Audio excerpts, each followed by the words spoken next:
Good morning, all. Madam Chairman.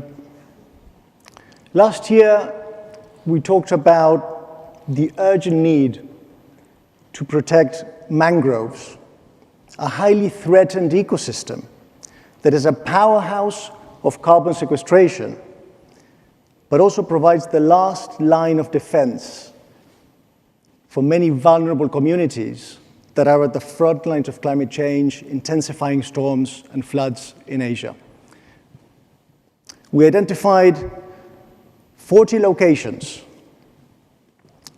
that are holding 70% of the remaining global mangrove ecosystem. Half of them are in Asia, as places where development and investment should be done in balance with this nature-based climate solution, not at its expense. And together we launched, with our partners at the UBS Optimus Foundation, a pathfinding effort to mobilize finance for their protection at scale, to store carbon, but also to value the protection that they're providing to vulnerable communities. And so I'm back, and I want to tell you how we are getting there. We have been working in the Philippines, one of the M40 locations, together with insurance companies, in a model to price the value that mangroves provide to local communities by avoiding damages from tropical cyclones. And guess what? It's incredible. For many of these coastal cities, the differential in different tropical cyclone scenarios of having mangroves versus not having them, it's a massive difference in terms of damages to physical infrastructure as well as people's lives. And this is a model we can now start to apply across all 40 locations to assess the opportunities to invest in resilience across the M40.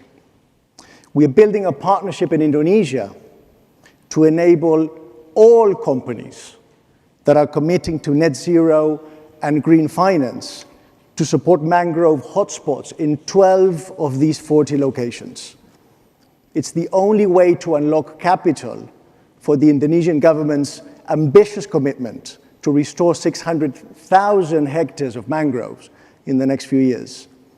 But at the same time, build more sustainable coastal economies. And in Queensland, Australia, another of the M40 locations, we're advancing the design of an impact investment model that can recognize both the value of blue carbon as well as coastal resilience. Now, all of these provide the building blocks for an investment approach that we can start to replicate across Asia and the world. And so we begin to identify a series of investment theses that can be deployed on a global scale. Climate adaptation projects in coastal cities that are using mangroves as a nature-based solution that is cheaper, more cost-effective than building a concrete wall. And think about it, concrete walls are extremely carbon intensive. A mangrove barrier instead will sequester carbon, and instead of needing maintenance, it will continue to grow forever.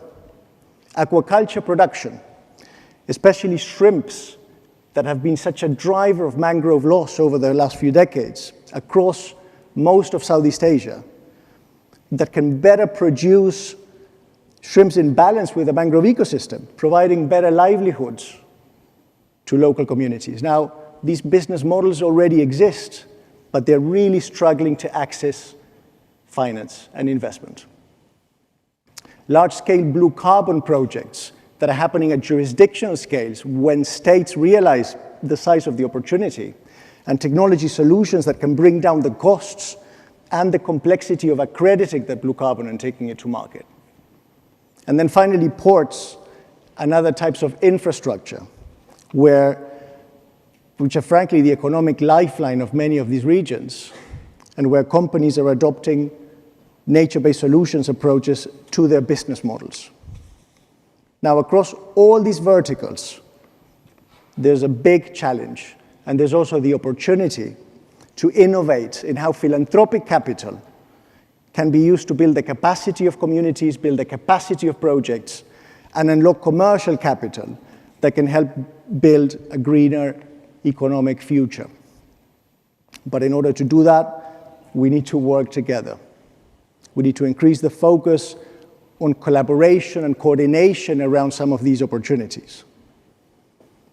And this is where you come in. As we enter a new phase, we want to continue to expand this partnership and hope that we can continue to work and start to work with many of you, philanthropists, foundations, and companies, to help us unlock change for the planet and people and communities. So come, let's talk. One of my colleagues is outside, and I'm looking forward to connect throughout the rest of the day and tell you more about this initiative. Thank you very much.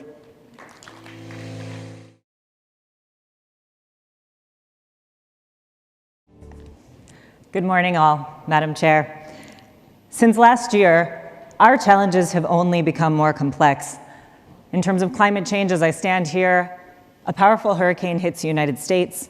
Meanwhile, this summer, temperatures across Asia, North America, Europe, killed thousands and created devastating droughts.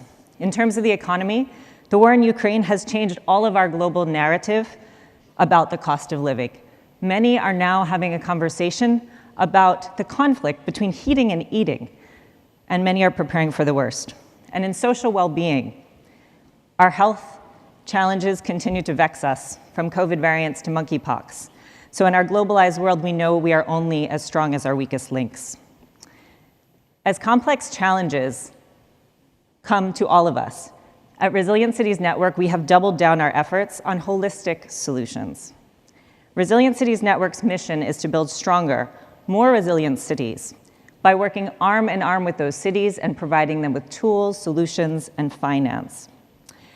Resilient Cities Network is a global nonprofit that empowers cities to make changes and protect their most vulnerable communities. We are proud to be the only global city network headquartered in Singapore. We are here to better serve the very rapidly urbanizing cities in this region and connect globally. Our 100 cities across the world can act quickly because we're a network of practitioners, of chief resilience officers in each and every city. This position is unique to the network, and chief resilience officers deliver change quickly and at scale. Why? Because cities are more alike than they are different, and resilient cities connects global practices that matter. Now let's talk about those issues that matter. Last year, here at PAS, we called on this community to work with us at the nexus of the circular economy and climate change challenges that we face. This is an opportunity to save trillions, employ millions, and slow down climate change. Accelerating Circular and Resilient Cities was launched here for cities to lead the transition from a linear to a circular economy by targeting 3 key sectors: food, keeping plastics out of the ocean, our waste streams, and the built environment. 1 year on, I'm grateful to Temasek for the opportunity to update on this program. Over the past year, Accelerating Circular and Resilient Cities has advanced our Urban Ocean program, supporting cities to systematically reduce plastic waste and mobilize investments. And we've launched the Urban Eats campaign, which supports cities to reduce waste and build healthier, more resilient food systems. Circularity in the Built Environment is a program we're seeking partnership to launch in 2023, and it will highlight how the circularity agenda in buildings builds resilience in cities by reducing greenhouse gas emissions, creating green jobs, and increasing equity for all. In our plastics program, Urban Ocean, all 5 cities from the first cohort published project statements, and they were released at an Accelerator Summit event. This was held at the Temasek Shop House, where we connected funding and financiers to project proponents from our cities. Some of the key findings from the first cohort of Urban Ocean were that the food packaging and waste and tobacco packaging waste were the top 2 waste items littering our streets. And there's a lack of capital and innovative solutions to tackle this low-grade plastic waste. This ultimately makes it end up in our rivers, our lakes, and our oceans. With the funds raised at PAS, we added 3 new cities in India to this program: Surat, Chennai, and Mumbai. Now, funding for these projects is essential. We've been able to secure $50,000 grants for the projects in our first cohort cities from NOAA in the United States. The city of Semarang in Indonesia will use these funds to implement adaptive waste for informal recyclers, and in Pune, they have prioritized formalizing informal recycling networks to address this issue. And in Malacca, in Malaysia, we are using these funds to address the challenge by creating an innovation accelerator for local entrepreneurs. Through our own Resilience Community Impact Funds, we are also leveraging blended finance to address the financing gaps for the larger projects in this area. Now, just this past summer, we released a study, a white paper for our Urban Eats campaign that is helping to guide city action. And we are now actively engaging 20 cities to join our awareness building campaign. We will be convening these cities at COP27 in Egypt, and starting next year, we are going to be delivering technical solutions in these cities. And we are raising additional program funds to expand this work. I'm excited to share that to date, a diverse set of partners come together around Urban Eats, from the UN's Food and Agriculture Organization to the Ministry of International Cooperation of this year's COP27 host country, Egypt, to global and local philanthropies and mission-driven organizations. They have all joined with us on this journey. So now, what is missing is you. Resilience building is a team sport, and the food we eat and how we eat it just could be the most personal and immediate and important decision we make every day to lessen our impact on the planet and to build the resilience of our cities and communities. Thank you very much for your attention. I look forward to continuing the conversation with you.